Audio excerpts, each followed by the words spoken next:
Good morning, everyone. I'm the Reverend William Levwood. My pronouns are he and him. As we begin our service today, I invite you to close your other windows or apps or devices, to take a deep breath and center yourself for worship.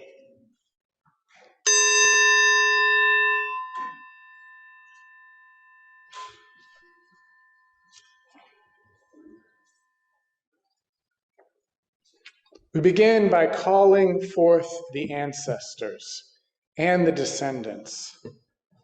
We call forth the ancestors, people who made each of us, the biological ancestors, spiritual ancestors, teachers, and guides. We call forth those who imagined and made this congregation possible and who have sustained it up to this present day. We open in welcome to the ancestral people of this land, acknowledging that our church, like all of Burke, rests on the unceded territory of the Manahoac tribe of the Great Sioux Nation. And we seek healing with the people of this land, whose bodies and spirits live on in their descendants, the present-day members of the Monacan Indian Nation, the Patawomac Indian tribe of Virginia, and the Piscataway Indian Nation. With this, let us open to longings and hopes of all the descendants of all nations, that we might live for them today, honoring the ancestors as we move toward healing, so that all descendants together shall one day know full justice. Our chalice lighting this morning is chosen with the Advent season in mind. These words are from Unitarian Universalist Melissa Jeter. We light this chalice today to illuminate our way toward love. Inside the womb of this waiting time, we are bathed in sounds, floating in love, growing out of our comfort zone. We experience love, sorrow, pain, and joy. There is a numinous quickening as we await a new world, yet unborn. We welcome you to Accotink Unitarian Universalist Church live stream worship service. I'm Paulette Lickman-Panzer, and I'm happy to be your worship associate today. Accotink UU Church is a welcoming and inclusive community that seeks to create a more just and compassionate world. All are welcome here in this justice-seeking, earth-healing community of faith. You are welcome no matter whom you love, no matter your identity or heritage, no matter your beliefs or background, no matter your means or abilities. You are welcome here in this religious community. If you're new to Accotink and would like to talk more about this church, please be sure to reach out to me, our minister, Rev. William Levwood, or one of today's greeters using the chat box. Our website, www.accotinkuu.org. On that, you can check the online order of service in the worship section. While you're on the website, be sure to check our events page for upcoming virtual gatherings and other news. I assure you there's lots going on in this church. Whether you're a longtime member or a newcomer or something in between, we encourage you to stay for our virtual coffee hour immediately after this service. We are glad that you decided to join us today. Welcome. My heart fills with happiness. Sagaskinu Nisti Niwistamawen Ofte. Written by Monique Gray Smith, illustrated by Julie Flett. My heart fills with happiness when Sagaskinu Nisti Niwistamawen Ofte speak. I see the face of someone I love. Okwagan Kawapataman Awayaka Sagehak. I smell bannock baking in the oven. Tapasuyan pakwisagan ikisisut kotawanapiskok. My heart fills with happiness when Sagaskinu nesti miwihtamawin otse ispik. I feel the sun dancing on my cheeks. Kamusih tayan tapskot spisim inimihtot nanwak. I walk barefoot on the grass. Kasasahki tayan maskosik. I dance. Kanemihi toyan. My heart fills with happiness when Sagaskinu nesti miwihtamawin otse ispik. I hold the hand of someone I love. Kasagetsitinak awiak kasagehak. I listen to stories. Kananetotaman atimona. I drum. Kapapakam wak mystikwaskik. What fills your heart with happiness? Kigwekia kamioti higoyan.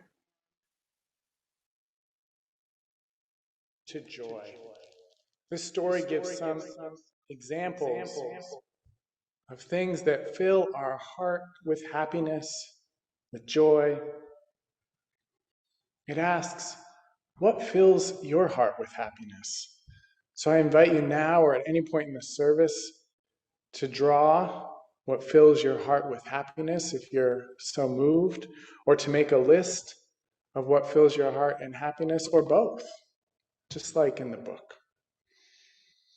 I also want to share that tomorrow is the first day of a relatively new 8-day UU holiday called Chalica. Each day of Chalica, we light a chalice and explore one of our 8 UU principles. When I listen to this story, my mind associates many of the phrases with our UU principles. My heart fills with happiness when I see the face of someone I love. Reminds me of our first principle, that each person is important. When the book talks about feeling the sun dancing on cheeks and walking barefoot in the grass, I'm reminded of our 7th principle about respecting and caring for Earth, our home. When the story mentions singing, dancing, drumming, I'm reminded of our 3rd principle about learning and growing our spirits together, which people often do through things like meditation, yoga, and all the different ways of making art, like dancing and music making. When the book says, listening to stories fills my heart with happiness, it reminds me of our 4th principle, about the other way we learn and grow together through what we call our free and responsible search for truth and meaning. And holding the hand of someone I love and smelling good food baking in the oven reminds me of our 2nd and our 6th principles, which call us to be kind in all we do and to make sure everyone has enough food to eat, which is just one of the many ways we practice loving others and making justice in the world. And by the way, you can help make sure everyone has good food to eat by signing up to help with the hypothermia shelter on the evenings of January 9th through the 16th, which is only about a month away. When you're looking at the sign-up genius later today, be sure to scroll all the way down to see all the ways you can help out. You'll see that many people have signed up already, but that we also still need more volunteers. So choose a time when a friend is also volunteering, or a time when you don't know anyone, so you can make new friends and new connections here at Accotink Unitarian Universalist Church, while we live out our UU principles. Oh, and one more thing. Be sure to look for emails every day this week, +1, with ideas for how to celebrate this new UU holiday of Chalica. I invite you to continue in a time of meditation, breathing in and breathing out. I'm going to start just briefly with heaven and earth breathing, meditation from the Rabbi Shefla Gold. breathe in and then breathe out, sending the air and your energy down into the earth. And then when you breathe in, pull the energy back into your center. And breathe out. This time send it up into the sky. And then breathing in, pull it back into your center. And just continue like this, breathing, exhaling down into the earth, pulling the energy back into your center as you inhale, then exhaling up into the sky, and pulling the energy back into your center as you inhale. This meditation is good for modulating your energies. If you're feeling scattered, you might want to repeat breathing, exhaling into the earth, and then pulling it back into the center, and then exhaling into the earth. Or if you're needing more energy, a rising of your energies, you might repeat breathing, exhaling up into the sky, back to the center, up into the sky, back into the center.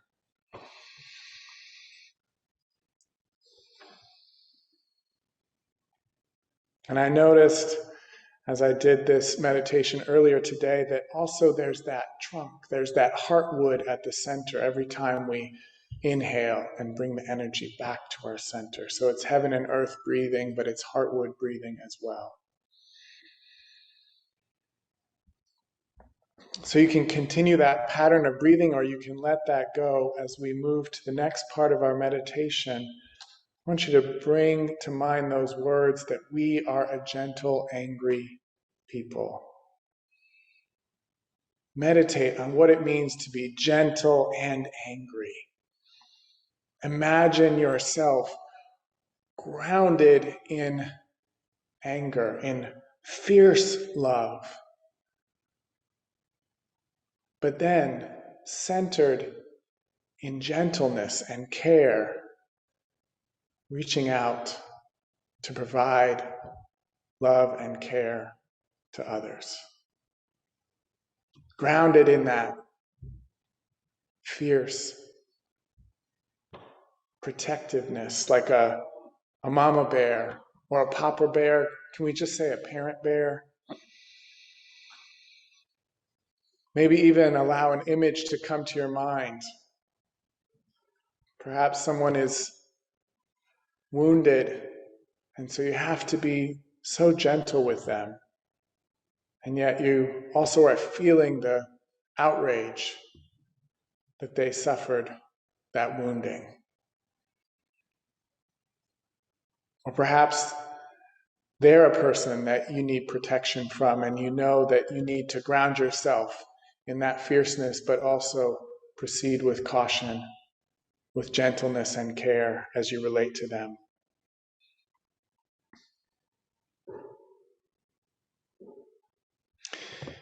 And then I invite you to bring the image of our Accotink Unitarian Universalist Church logo and invite the circle of people to join you, your beloved community to join you, because the song doesn't say, I am a gentle, angry person. It says, we are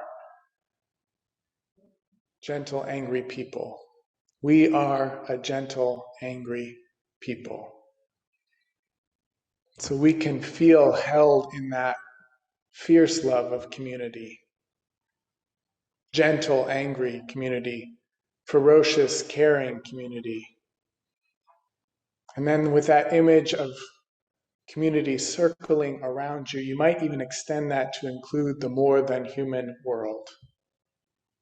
The bears and the bees, the maples and the fir trees, the oaks and the evergreens.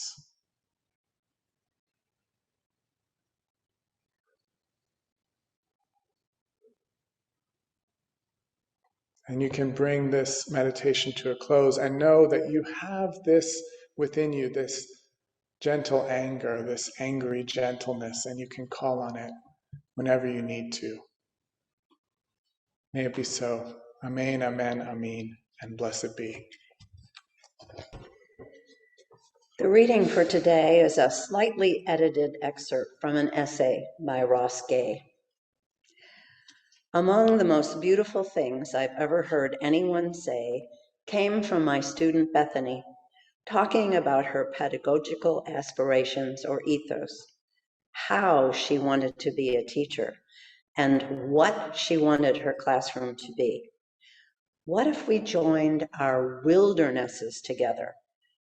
Sit with that for a minute.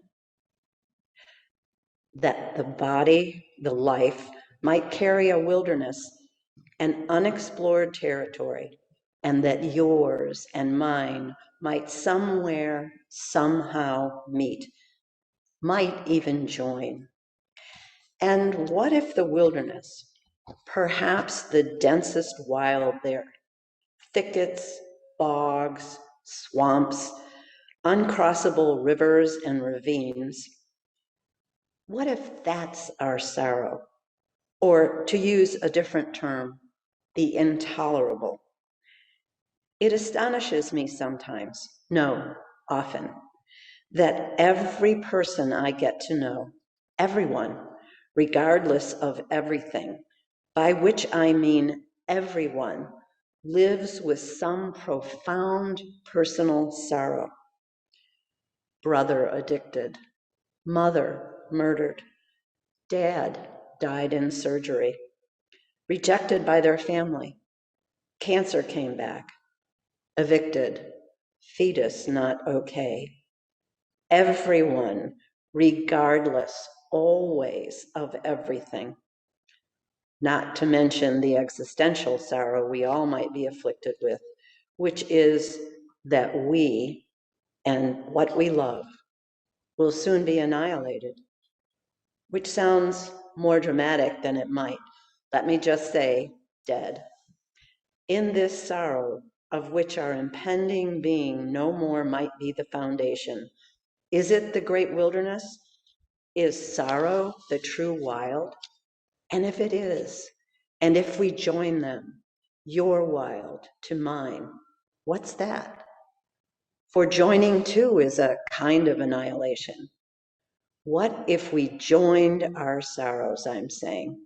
I'm saying, what if that is joy? What if we joined our sorrows?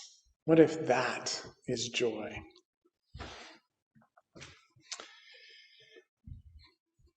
Tonight's the last night of Hanukkah, and the holy days of Hanukkah have two stories at their center. The first is the story of the Maccabees, of an indigenous rebellion against imperial occupation that reclaimed Jerusalem for the Jewish people. That story is definitely lifted up as part of the celebration of Hanukkah. However, it isn't the enduring story. Primarily, I think, because that independence didn't last, with foreign imperial rule returning after about 100 years, and then later the exile of the Jewish people from their indigenous land. The second story of Hanukkah is the story of the miracle of the Ner Tamid, the menorah in the sacred temple burning for 8 days and nights, despite not having enough oil for even one day. This, I think, is the enduring narrative of Hanukkah, because it's that story, that symbol of lights burning through the long, dark night, that has helped the Jewish people endure the exile from their indigenous homeland.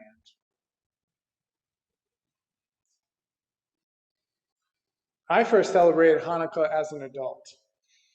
And the first Hanukkah I celebrated happened in the immediate aftermath of a family tragedy. In the immediate aftermath of that tragedy, while the aftershocks continued to shake the ground beneath us, the Hanukkah candles helped hold space in that dark time, gave me a focal point that held me together as chaos and fear and pain rattled my bones. As the poet Ross Gay reminds us, every person, everyone, regardless of everything, lives with some profound personal sorrow. Brother addicted, mother murdered, dad died in surgery, rejected by their family, cancer came back, evicted, fetus not okay, everyone, regardless always of everything, lives with some profound personal sorrow. Each person, every family. And when that sorrow corresponds with a holiday, then that holiday season can be a painful time. I felt this acutely this year. Though 15 years have passed, though for me there was some lifting of the dark cloud at the 5-year point, this year for some reason it was hard again. I didn't want to light the Hanukkah candles. I even got upset when my spouse and child set up the Hanukkahot, the Hanukkah menorahs, in a part of the house I didn't want them to be in, though now I wonder if that was really what I was upset about, if I just didn't want to light the candles at all this year.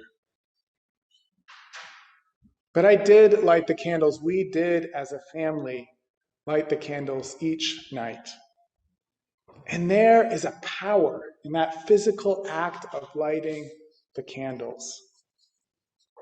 In my family, we each have a Hanukkah. That means the light grows much more bright each night.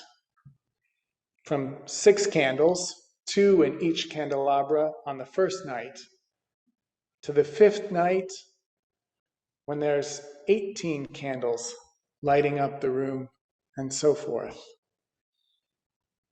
With that many candles, it makes the room as bright as if you had turned on an electric light in the room.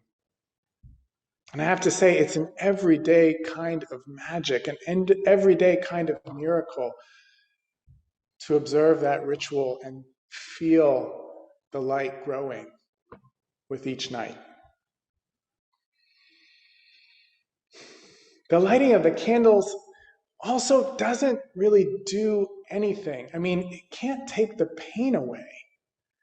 And yet that simple growing of the light from one night to the next at this darkest time of the year is miraculous.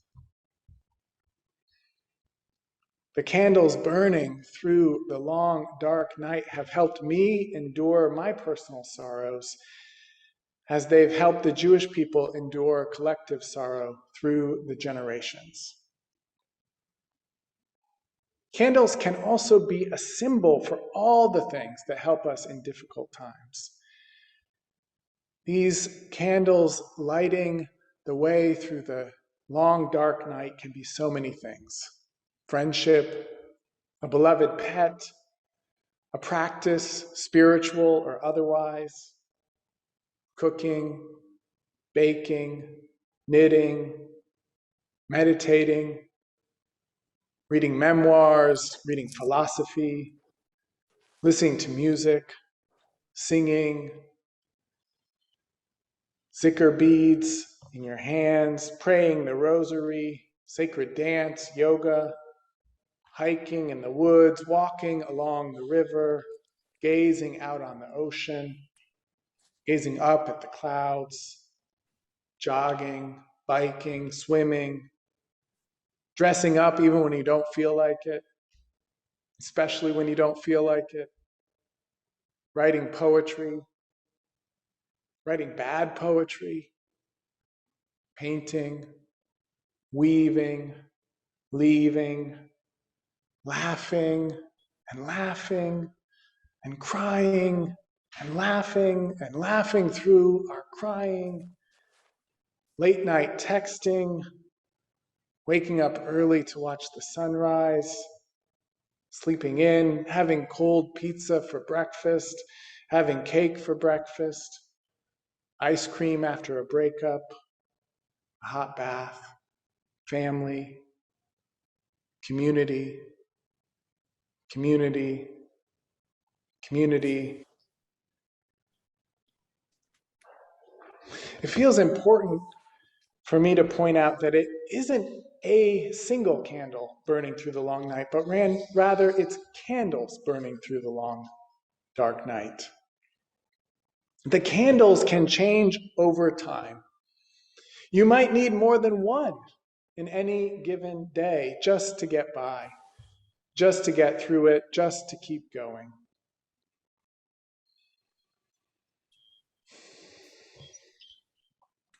I wonder how many of you before this morning knew about the new UU holiday of Chalica.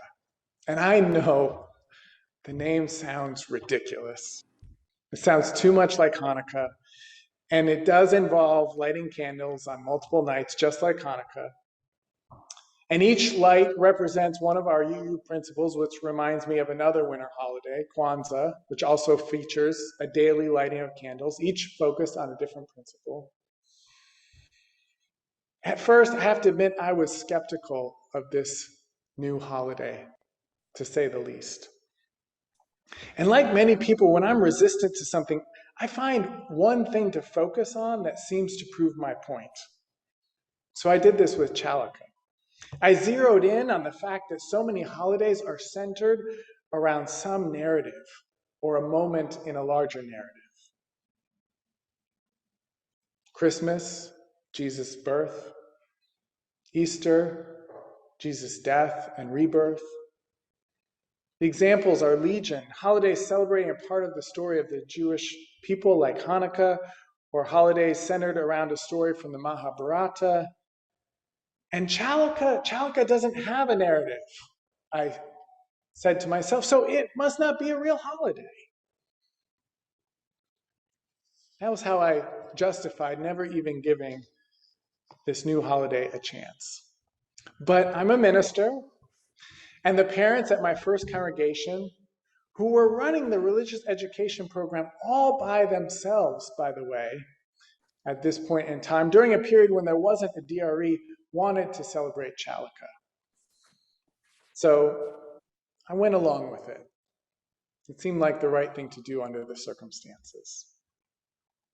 The second night, as I was discussing the second principle with my, at that time, fairly young child, she related the second principle, affirming and promoting justice, equity, and compassion in human relations, with the Passover story. So there it was, the narrative. It had arisen all on its own through the engagement with our principles, which is what this new holiday is all about. So I wonder if you can engage in a suspension of disbelief if you're skeptical about Chalica like I was. And I wonder also if our principles can be candles burning through the long, dark night. I wonder how you may have used our UU principles, perhaps without even knowing it, to help you navigate your way through the COVID pandemic. The first night of Chalica is tomorrow. The holiday always begins on the first Monday in December. That's when we spend time with the first principle, affirming and promoting the inherent worth and dignity of every person. You could say that's why Unitarian Universalists have been so committed to staying home and masking and social distancing throughout the pandemic, to protect the most vulnerable, to treasure the worth, the dignity, the value of each and every life, of each and every person. And that principle might be the most important one for us moving through the pandemic for another reason, for ourselves as well as for others. The reminder that we matter, that each of us has inherent worth and dignity. Even if you're depressed, even if you struggle with anxiety, even if this pandemic has taken a toll on you and you've had moments of just wondering how in the hell you're going to get through it, you can come back to that first principle and remind yourself of your worth. Not your worth when you get past the depression or calm the anxiety or start making all the right choices in your life. No, the inherent worth that you have, just as each person has inherent worth, no matter what. That's what grace looks like. in Unitarian Universalism. And then the second day, we studied the second principle. I already shared about the Passover story, how that narrative broke through my defenses, the waters parting. It also explains why throughout the pandemic we focused on caring for each other, affirming and promoting equity, justice, and compassion in human relations, loving our neighbors as ourselves. And speaking of caring for each other, there's our third principle, affirming and promoting acceptance of one another and the encouragement to spiritual growth. In other words, community holding us. Each of us joining together in community to hold each of us. And the fourth principle, affirming and promoting the free and responsible search for truth and meaning. In recent years, Unitarian Universalists have begun to emphasize the responsible in that free and responsible search. It's as if we'd realized that the free part of the search had taken on a bit too much emphasis. So we began to course correct. And I have to say that's never felt more prescient than during the pandemic. As lies have abounded about the coronavirus and vaccines and so many other things that I won't even begin to try to name them all, we remain committed to a free and responsible search for truth. And so we've followed the science. And I know science isn't flawless. I know it's been abused in the past, in medicine, in the ways it's been distorted and used to uphold racism and sexism. But when combined with the other ethical precepts that we hold to, that we're committed to affirming and promoting in our principles, we can follow science. We can engage in a free and responsible search. And right now, our democracy is under siege. The power-hungry are subverting our laws, suppressing our votes, summoning the chthonic powers of hate and terror.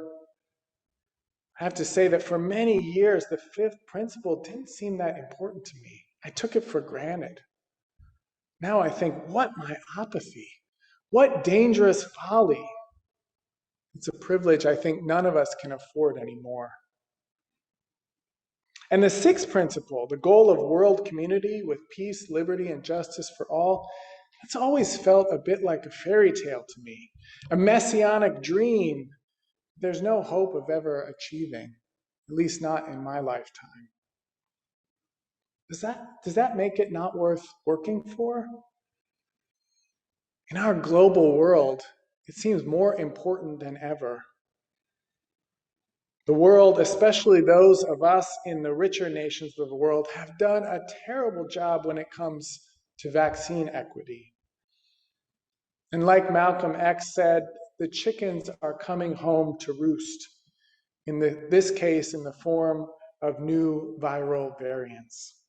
Because there's no denying the truth of the seventh principle.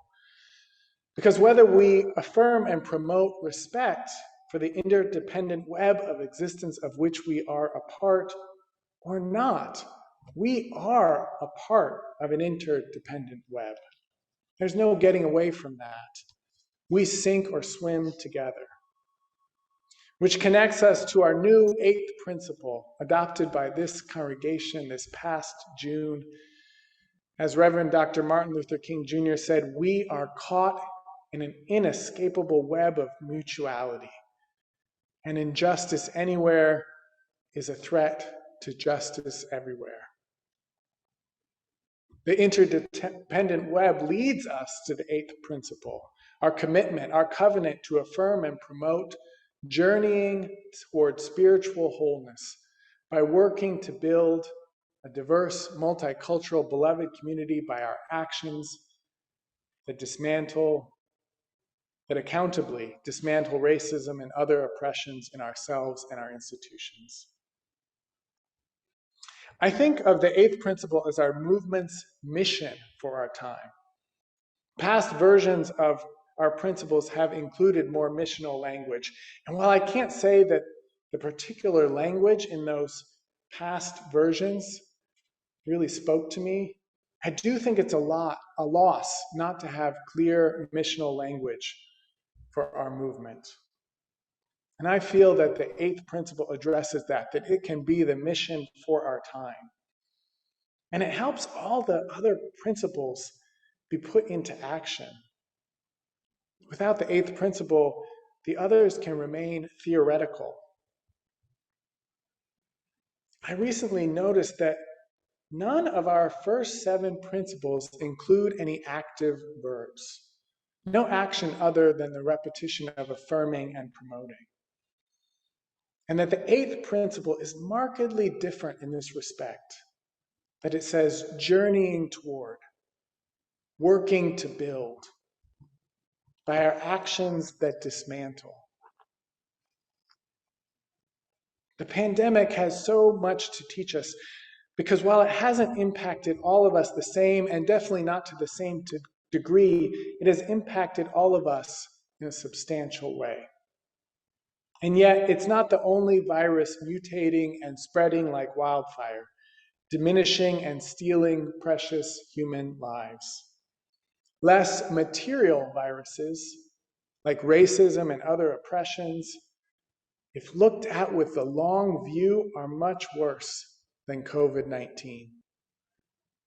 That's why we're called to journeying toward, to working to build, by our actions that dismantle racism and other oppressions in ourselves and our institutions, so that we might engage in collective liberation, so that we might experience spiritual wholeness, so that we might come home to beloved community. If you celebrated Hanukkah, you know that there's always an extra candle in the Hanukkah. 2 candles on the first night, 3 on the second, 9 tonight on the 8th and final night. That extra candle is known as the Shimash, the helper candle, and it's used to light all the other candles.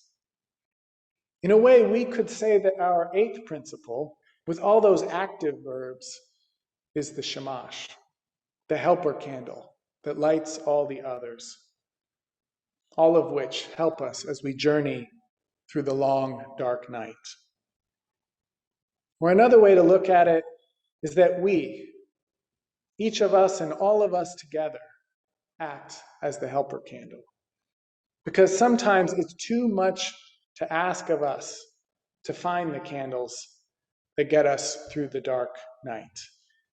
Sometimes we need someone else to help light them for us, to remind us to drink water, get enough sleep, have a good cry, eat cake for breakfast, read poetry, whatever the candles are that get you through the long, dark night. Sometimes we need others to help light our candles. So may we light the candles that miraculously will burn through the long, dark night.